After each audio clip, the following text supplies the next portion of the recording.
Ils ont une vingtaine d'années, sont étudiants et mangent dans les poubelles des supermarchés. Ces jeunes sont loin d'être à la rue et ne connaissent pas de difficultés financières particulières.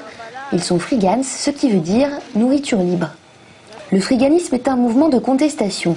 Beaucoup de supermarchés jettent leurs invendus plutôt que de les donner à des associations.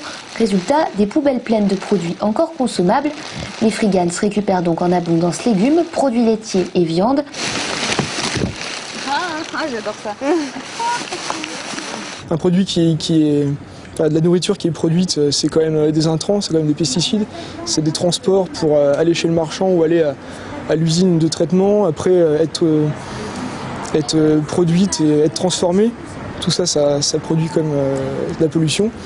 Et du coup, si c'est jeté après, il y a quand même quelque chose d'assez aberrant qui se passe quand même. Donc le fait de récupérer de la nourriture, de la consommer et de la redistribuer derrière, c'est quand même donner un sens à tout ça, quoi. Le gâchis est évité et les courses ne sont plus à faire. C'est une bonne technique parce que là déjà ça fait 3 mois que je suis pas dans un magasin. Bon, à part pour acheter tout ce qui est produits d'hygiène, tout ce genre de choses, on ne peut pas prendre de risques là-dessus. Et donc, mais en plus je mange équilibré. Car évidemment, les fruits et légumes coûtent cher quand le budget est limité, tout comme les petits plaisirs. Par exemple, une fois on était dans une boulangerie, on a trouvé des gâteaux au chocolat intacts. La dernière fois, on a trouvé des morceaux de nougat, des gros morceaux, on a trouvé une quinzaine. C'est quand même assez hallucinant, pas tout ce qui est pâtisserie, trop dans des quantités énormes, quoi. Ça fait plaisir de tomber là-dessus, quoi. Et si comme souvent la récolte est trop abondante, rien n'est remis dans le conteneur. Les freegans ramènent les produits et les distribuent à leurs proches. Maintenant, c'est voilà, quoi, pas que c'est fini depuis longtemps. Mais t'es sûr que c'est pas le machin qui est gondolé?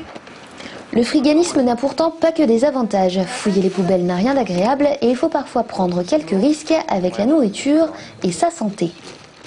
Les bonnes marques de viande, en général, c'est tout le temps bon. Oui, ça peut être dépassé même limite de 10 jours et la viande est consommable encore une semaine. Tout le monde a pris de la mâche au moins? Ouais, j'en ai pris 3. Jusque-là, personne parmi les freegans tourangeaux n'est tombé malade. Mais le risque existe toujours et pas que pour les fouilleurs de poubelles. Certaines soirées réservent bien des surprises. Ils l'ont rajouté quand ils se sont rendus compte qu'on venait régulièrement pour prendre des produits. En fait, donc, pour essayer de nous empêcher de venir, ils ont mis ça. Ça sert à rien. De temps en temps, ils ouvrent des sachets de mince. Ouais, du produit pour le sol aussi. Ouais, lessive. Peu importe, les freegans prennent le risque car le jeu en vaut la chandelle.